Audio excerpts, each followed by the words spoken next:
ये जो आप देख रहे हैं रांची की एक सड़क है और ये गूंगा और लाचार भिक्षुक इसकी जिंदगी में पहले से ही सन्नाटा था। लेकिन अब इंसानियत की भी आवाज खो गई है। इस भिक्षुक के साथ जो हुआ वो एक घटना नहीं, एक चेतावनी है कि हम कैसे समाज में तब्दील हो रहे हैं। बताया जा रहा है कि यह व्यक्ति जन्म से बोल नहीं सकता, लोगों के रहमो करम पर जीता है, लेकिन कुछ हैवानों ने इस लाचार की थैली तक छीन ली।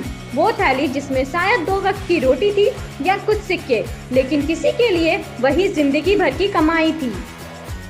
घटना रांची में हुई और कैमरे में कैद हो गई। लेकिन सोचिए, जो कैमरे में नहीं आती वो घटना रोज इस शहर में किस सन्नाटे के साथ दफन हो जाती होगी। क्या अब इंसानियत इतनी सस्ती हो गई है कि एक गूंगे भिखारी तक को लूट लिया जाएगा? क्या अब हमें कुछ भी झंझोड़ नहीं सकता?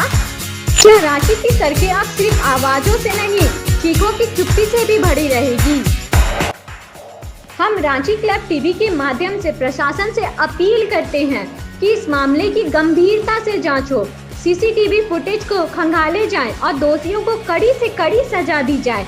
और समाज से भी गुजारिश है, ऐसे मौके पर चुप रहना अब गुनाह है, क्योंकि अगर आज इस गूंगे भिक्षुक के साथ हुआ तो कल किसी और के साथ भी हो सकता है और तब शायद आप बोल भी नहीं पाए या कोई सुनने वाला भी नहीं हो।